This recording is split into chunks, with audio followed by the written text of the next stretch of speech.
In this video, we are going to be talking about government administration. So there are three levels of government in Canada: municipal, provincial, and federal government.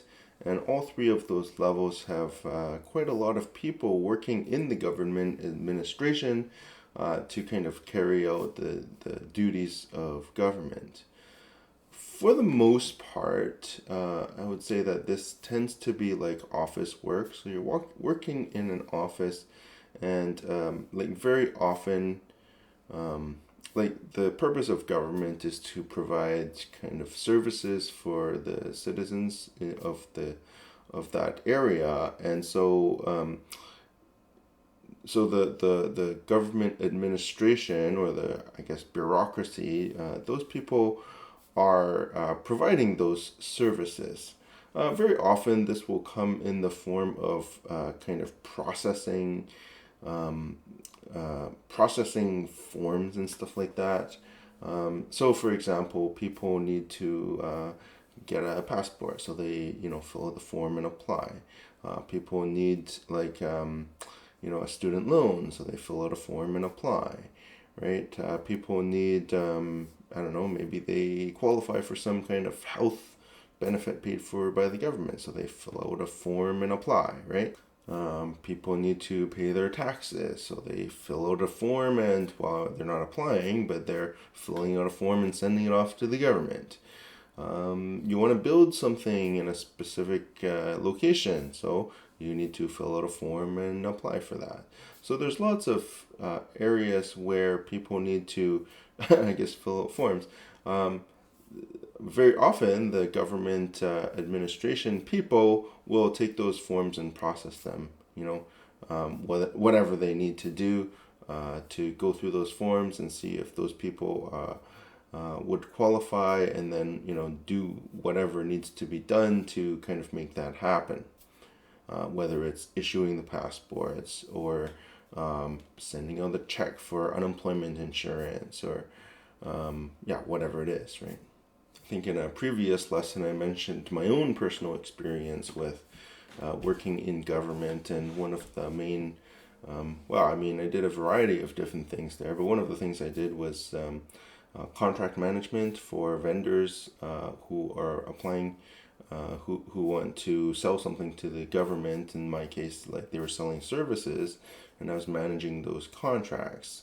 And so it's not directly like people are filling out a form, but it's like government is trying to provide some services, and so my role was to kind of help in quotation marks, kind of make that happen, right? Government, so there are those kind of functions where you're doing the direct work of providing those services, whatever they are.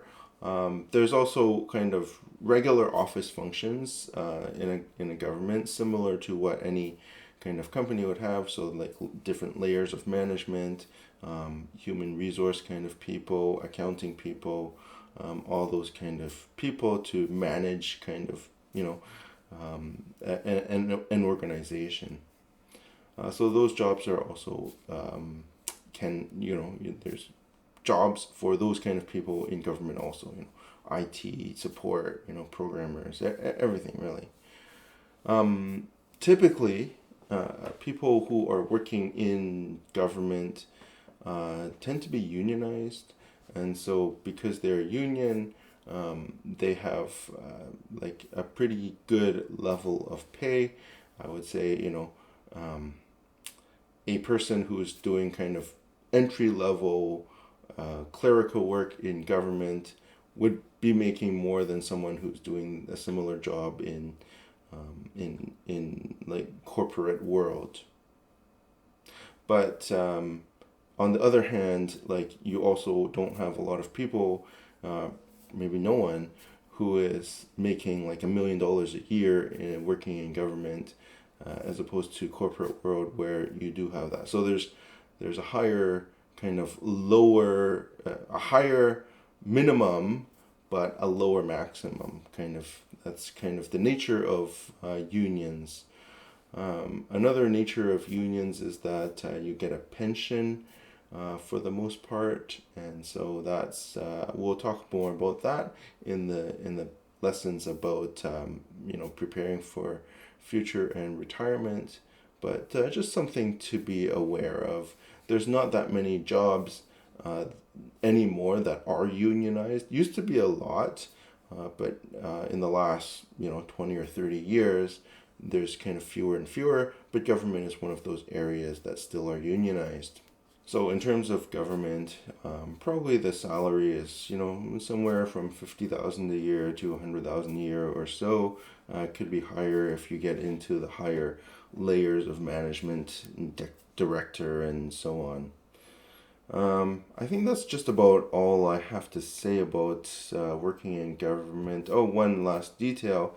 If you happen to be bilingual English and French, you definitely will have an advantage working in federal government, because there's a lot of jobs there that if you are not fluent in both English and French, you will not be able to even apply for or qualify.